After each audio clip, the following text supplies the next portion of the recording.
I am Marion Bruce, but I was born Katz, and my connections with Cologne is that my father and all his family came from Cologne. I'm Joan Noble, also Marion's older sister, born in South Africa to Arnold Helmut Katz and granddaughter of the family Katz in Cologne.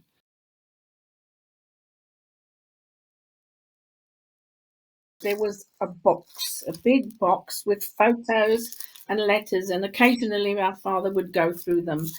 And these are just a fraction of the letters in the finest tissue paper, written mainly in the handwriting from my grandfather, my grandmother, but also my father's girlfriends, but very much old German script that Marion and I are trying to sort, and one day we want to have translated as well.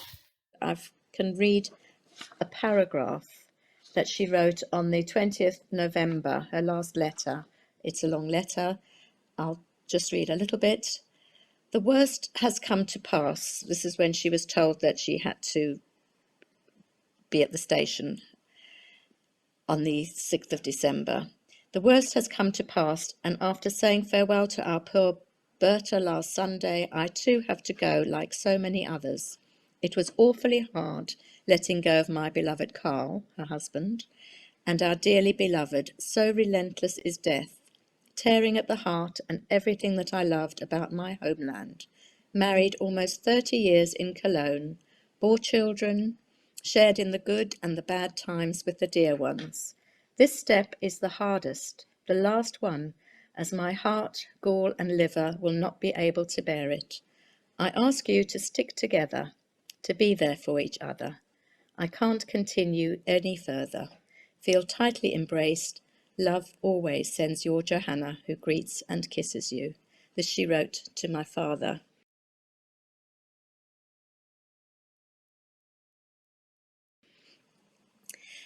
And Tony and I stood at Cologne-Deutz, and I really felt her looking at her beloved Köln, seeing the dome, and this would have been the last she ever saw of Cologne when she got on that train finally. My name is Tony Bruce. My grandfather was from Cologne, as well as all his family, and his wife is from Grafenbruch, nearby.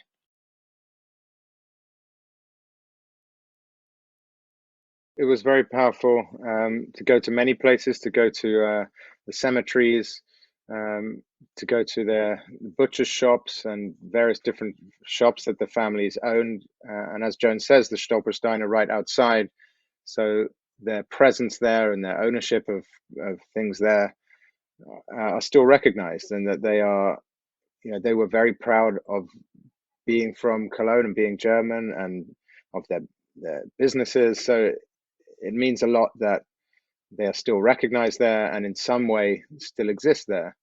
But yeah, the sort of panic and stress that packing her last things and leaving everything she'd known and then going on a long cold journey to a place worse than her worst fears, it's a very powerful thing to go to the exact site where that happened, and also to see modern day still continuing. It's still a functioning railway station. Being there with my mother, as I say, there's more connection for her to remember her father, thinking about these things, and maybe sometimes talking to her about it. So it's very powerful to stand on that spot and look out. As my mum said, you can see the dome of the cathedral. So we could maybe see a similar view to what she would have seen. That's very powerful, but also very valuable to me that a German citizen took us there and took the care to show us these places, that he cared about who these people were and what had been done in his country. That's very valuable to me, that people now are willing to look at it.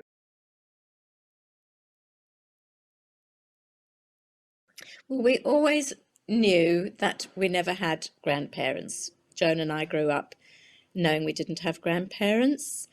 And we first visited, in fact, when I was 6 and Joan was 7 or 8, or even 9.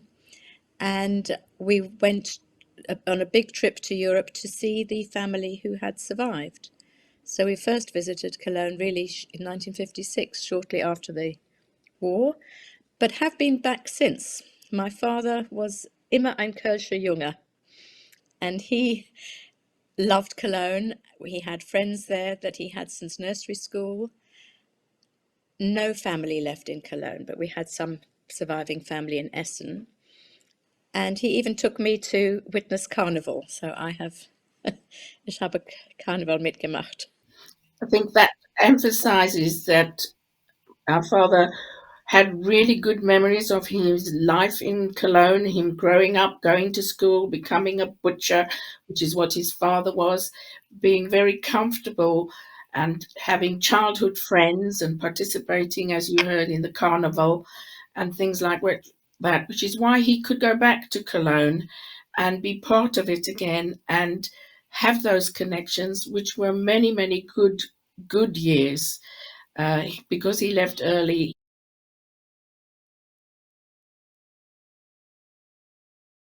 I have here some pewter, and I really don't know, that obviously was of the time, but this one has a shrapnel damage in it.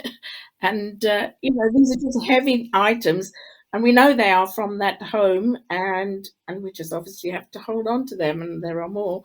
But they're not familiar to us, but we know that's where they come from. So there's some nostalgia there. I think because they lost everything, the few things they had were very precious. The menorah behind me on the fireplace was his, but yeah, we're not sure if it was from Germany or something he purchased in South Africa.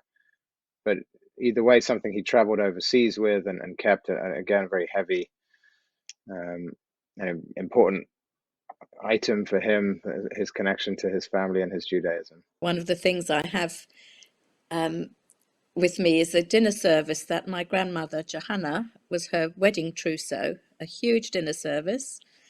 And she must have taken it to her sister Martha Lind in Essen when she was moved from their home to other houses and then to a ghetto.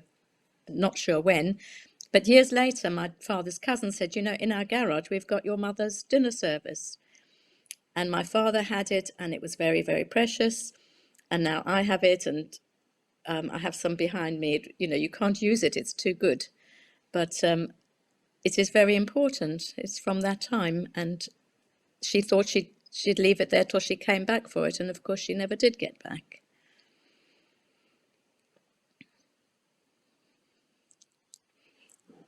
I'll show you some bits.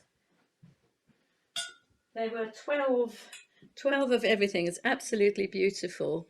12 plates, big plates, small plates, little plates, everything. Very, very beautiful. And it has pride of place in our homes. My cousin Anne has some, my father's brother's daughter, and I have some. Here's also a crystal bowl. This was from Zuhause. This was my dad's. He took this to South Africa.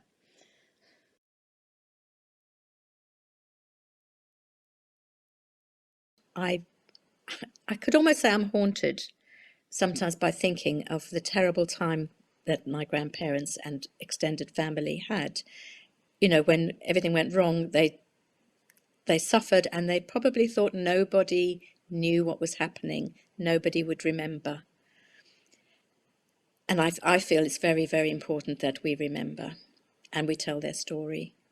And I very much identify, recently I've also just been reading accounts of the transport my grandmother went on from Cologne. And, I feel for her. I feel it personally. I feel the emotion, and I feel I need to honour them by telling the next generation. It's a very difficult thing to tell, which is also what my parents couldn't really tell us.